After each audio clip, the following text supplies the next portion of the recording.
Head. When your head throbs, it's easy to point fingers at screens, dehydration, or skipped meals. But look closer. Headaches, especially migraines, are often the fallout of mental tension. Think about it. Your brain isn't just a thinker, it's a pressure cooker. Stress, anxiety, constant decision making, these send the nervous system into overdrive. Muscles around the skull and temples constrict, blood vessels spasm. Your body is essentially saying, you're pushing too hard. And migraines? Those take it up a notch. They're not just pain, they're shutdowns. Often linked to perfectionism, self-pressure, or emotional overwhelm, they force you to stop when you refuse to. The irony? The more you fight the pain, the worse it feels. Sometimes the only way out is to release control. And speaking of release, there's one area of the body that stores what we won't let go of. We'll get there in a moment. Neck and shoulders. Picture a yoke over an ox.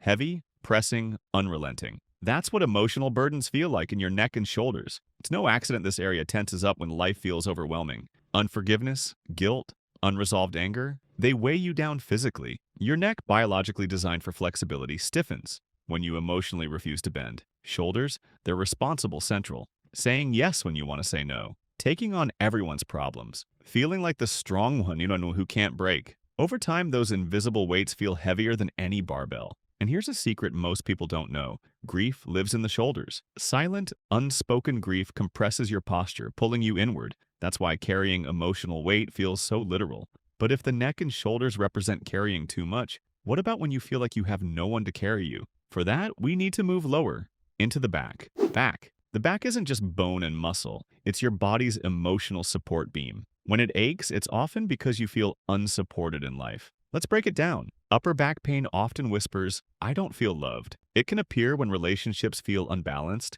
when you're giving more than you're getting, or when you secretly crave approval you never receive. That pain between the shoulder blades, it's loneliness in disguise. Lower back pain, though, tells a different story. Here, the theme is financial stress and survival fears. Worries about money, job security, or your ability to stand on your own 2 feet often settle into the lumbar spine. It's why financial crises don't just drain your bank account, they wreck your body. And here's the unnerving part. Your back pain doesn't always match the weight you carry. Sometimes it mirrors the weight you wish you didn't have to carry alone. But what about when pain hits you right in the chest? Like a heartbreak so sharp you can't even breathe? That's not a metaphor. That's biology. And it's where we're going next. Chest and heart. We've all heard the phrase heartbroken, but science confirms it's not just a saying, it's real. Emotional distress, especially grief or anxiety, activates the anterior cingulate cortex, a part of your brain that registers pain. That's why emotional agony can feel like someone is pressing a brick against your chest. Anxiety tightens the ribcage, shortens your breath, and spikes your heart rate. Panic attacks mimic heart attacks for a reason. Your brain doesn't distinguish between physical and emotional threat. And heartbreak? It literally weakens the heart muscle in some people, a condition doctors call stress-induced cardiomyopathy, or more bluntly, broken heart syndrome. Your chest carries the imprint of every deep emotional blow. When love is lost, when anxiety spikes, when grief feels unbearable, it doesn't just break your spirit. It squeezes your chest until you can't ignore it anymore. But here's the twist. Your chest isn't the only place where emotions hit you in the gut. Sometimes they literally do.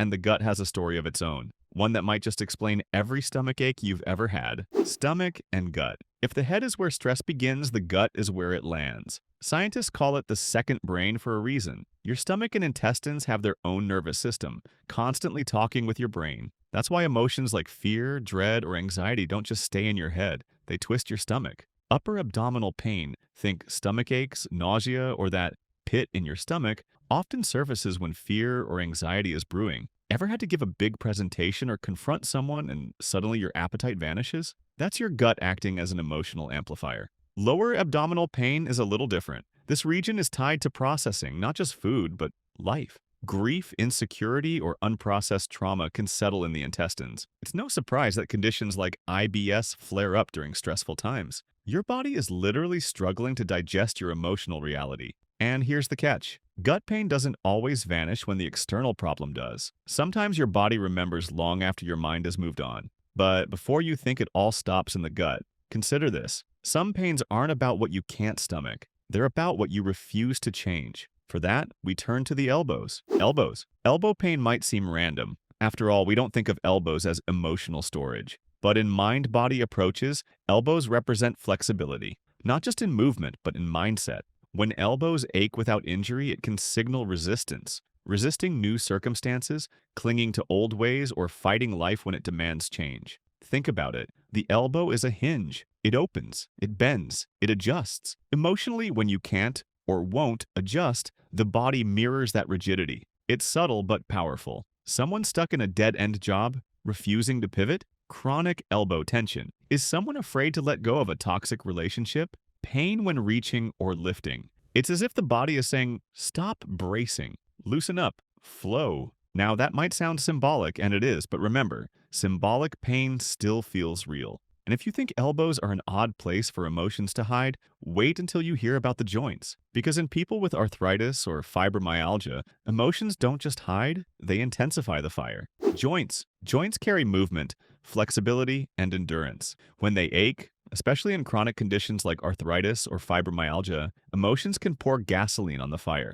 Here's how it works. Physical conditions may start biologically, but stress and anxiety ramp up the brain's perception of pain. The nervous system becomes hypersensitive, interpreting normal sensations as agony. It's why flare-ups often strike during emotionally heavy periods. Anxiety tightens muscles around joints. Grief inflames your immune system, and stress lowers your pain threshold. It's not about imagining pain. It's about your brain and body magnifying signals because emotions have taken over. The result? Pain that feels 10 times heavier than the physical cause alone. And that's not all. Joints are about mobility, about moving forward. When you feel stuck in life, unable to progress, that stuckness can echo physically. It's why some people feel their knees lock during overwhelming life transitions, or why their hands ache when they're holding on too tightly.